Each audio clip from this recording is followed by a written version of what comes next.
Hello, friends. Welcome back to Judiciary Legal Solutions. If you are new, please subscribe and share. आज हम लोग जो topic discuss करने वाले हैं वो है फैक्ट इन इशू, जो कि डिफाइंड है under section 3 of Indian evidence act में। तो इसको मैं इजी बिल्कुल नहीं कहूँगी, हाँ, बट ये इंटरेस्टिंग ज़रूर है। सो फ्रेंड्स, बहुत ज़्यादा अटेंशन के साथ बैठे। अगर थोड़ा सा भी इधर उधर ध्यान गया तो ये टॉपिक समझ नहीं आएगा। तो friends, let's have a look on the definition given under section 3 of Indian evidence act. Okay, तो उसे है fact in issue. The expression fact in issue means and includes. तो मीन्स एंड इंक्लूड्स तो मैंने पिछली वीडियो में बता ही दिया था फैक्ट की, जब मैंने डेफिनेशन पढ़ाई थी कि मीन्स का मतलब होता है एग्जॉस्टिव। इसमें कोई चीज़ इंक्लूड नहीं की जा सकती, only confined to the definition given below. Okay, but इसमें दूसरा वर्ड है एंड इंक्लूड्स। इंक्लूड्स मतलब इंक्लूड करता है, तो वहाँ पे नॉट एग्जॉस्टिव हो जाता है, मतलब कि आप कुछ और ऐड कर सकते हैं अगर वो ऐड होने के कैपेबल है। तो ये एक तरह से शॉर्ट ऑफ एग्जॉस्टिव है, यानी कैटेगरी जो है वो एग्जॉस्टिव है जो इसमें दी गई है, और जो सब कैटेगरीज हैं वो ऐड की जा सकती हैं। तो आगे डेफिनेशन देखते हैं। Any fact from which either by itself, या तो इस फैक्ट से ही और in connection with other fact, या फिर 2-3 फैक्ट को मिला के दी एग्जिस्टेंस, नॉन एग्जिस्टेंस, नेचर और एक्सटेंट, ये वर्ड अंडरलाइन कर लें। एग्जिस्टेंस, नॉन एग्जिस्टेंस, नेचर और extent of any right, liability, disability, ये भी अंडरलाइन कर लें। Right, liability and disability asserted or denied in any suit और proceeding necessary follows.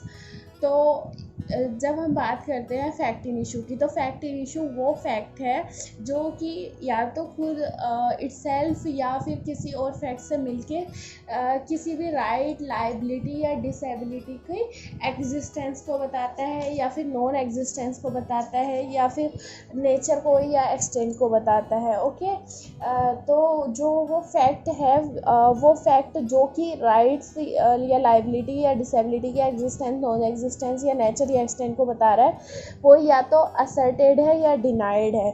Asserted by one party and denied by another party. Okay, तो वो fact in issue होता है। तो फ्रेंड्स, अब इसको हम समझने के लिए कुछ एग्जांपल्स लेते हैं।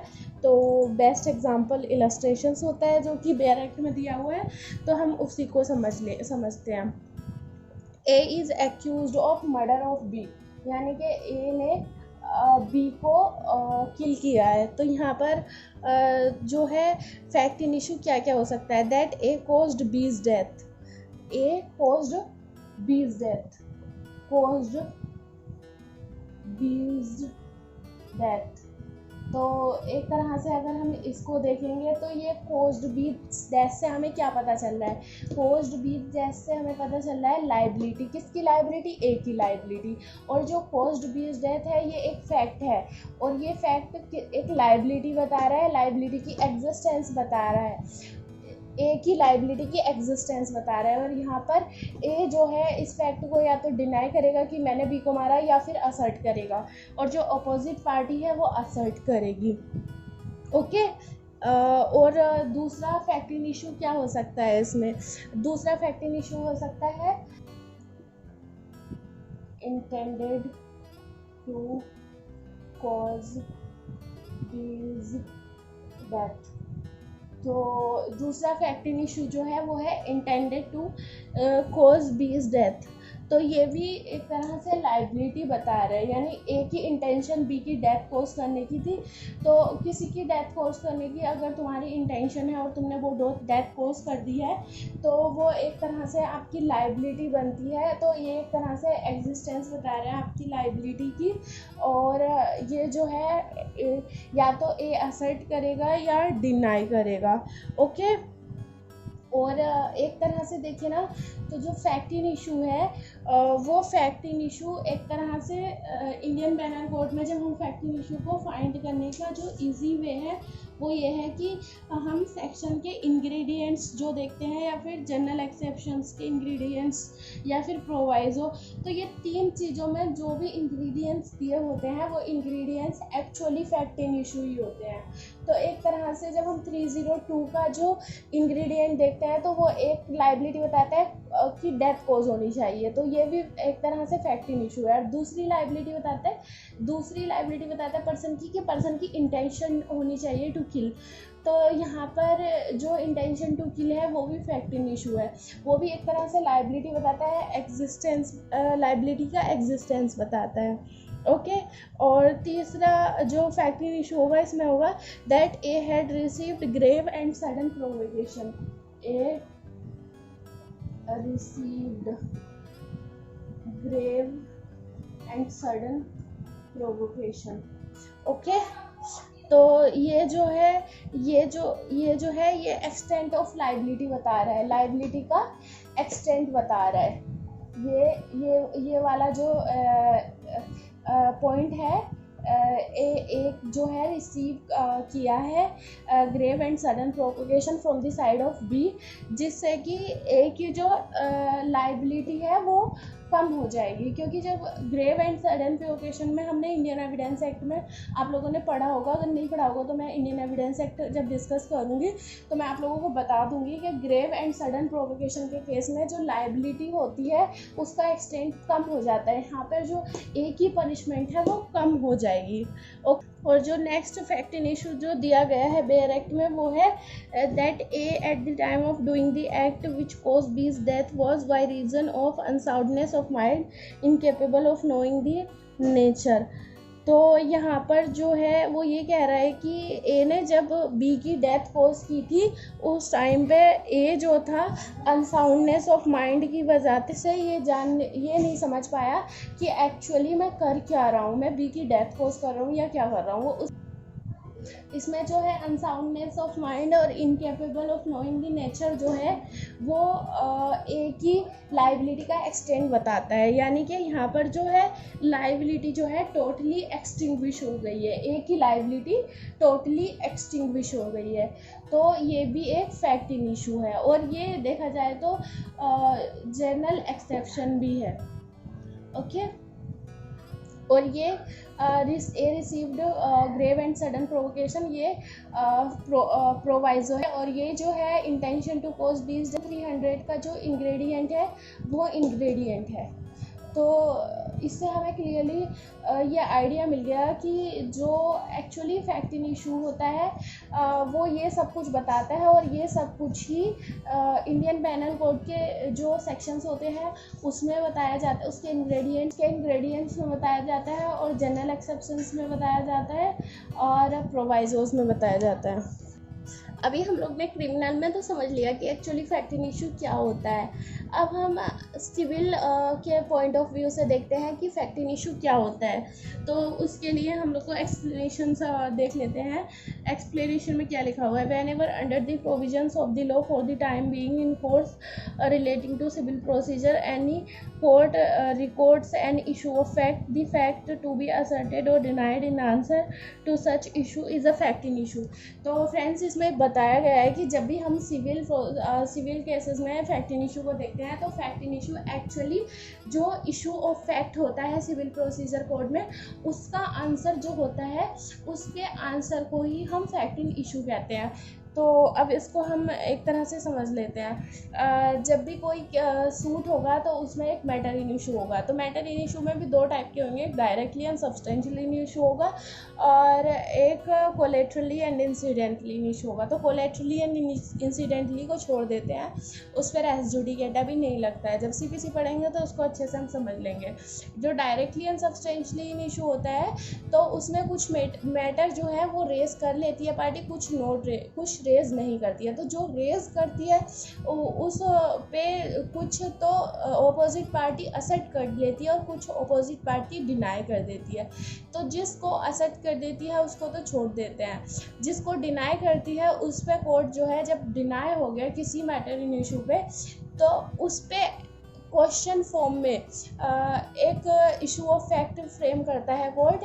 फॉर एग्ज़ाम्पल ए जो है बी को सू करता है for the tort of nuisance, okay, tort of nuisance, okay. तो यहाँ पर जो है क्वेश्चन ये हो सकता है कि whether A is liable, A is entitled for peaceful enjoyment of said property। जिस प्रॉपर्टी पे न्यूसेंस क्लेम कर रहा है ए, तो कोर्ट जो है पहला क्वेश्चन ये फ्रेम करेगा, क्या एक्चुअली जो प्लेंटिफ है ए वो एंटाइटल है उस प्रॉपर्टी का एन्जॉयमेंट के लिए। तो ये जो होगा इसको कहते हैं हम इशू ऑफ फैक्ट, ओके। और इसका जो आंसर होगा, answer would be like the plaintiff's right of peaceful enjoyment of property. तो जो ये जो आंसर होगा peaceful enjoyment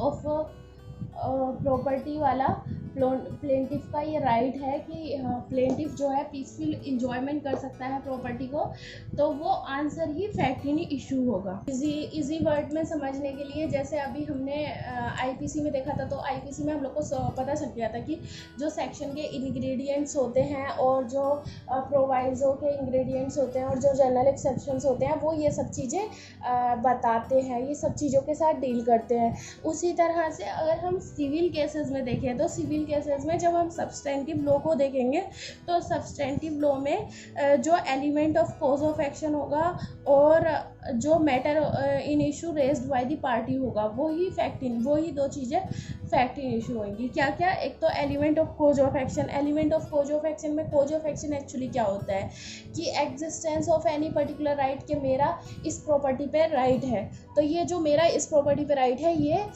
cause of action भी है और फैक्ट इन इशू भी है। और जो डिनाइल होना चाहिए अपोजिट पार्टी जो है डिनाई करनी चाहिए मेरा वो राइट को, तो ये कॉज ऑफ एक्शन और फैक्ट इन इशू हो जाएगा।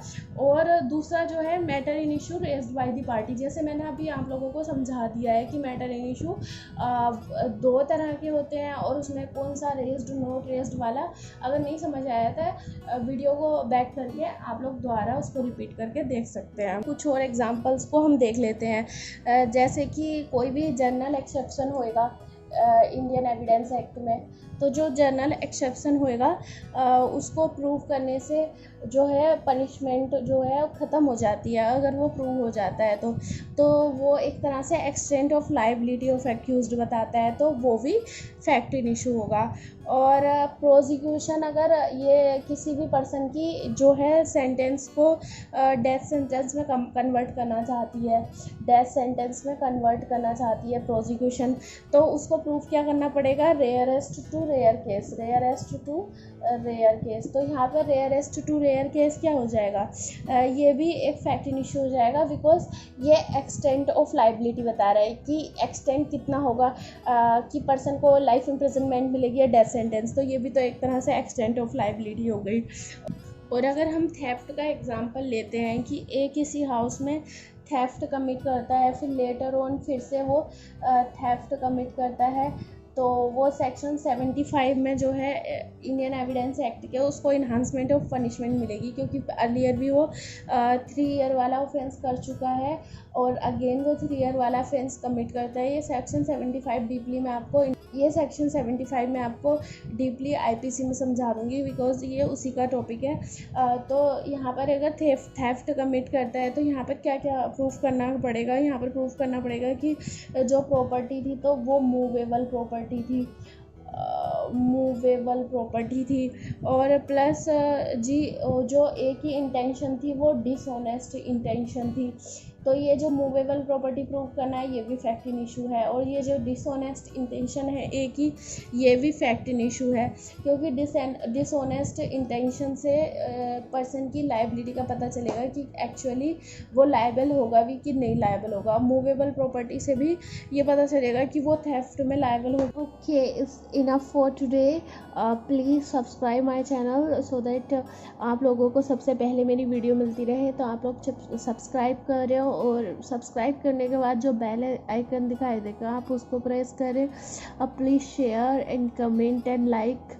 आप लोगों का share, comment, like and subscribe भी मेरे को मोटिवेट करता है फर्दर ऑन अच्छी वीडियो बनाने के लिए। बहुत मेहनत लगती है एक वीडियो को बनाने के लिए और उसका फ्रूट होता है आप लोगों के share, subscribe and like and comment. Okay, bye.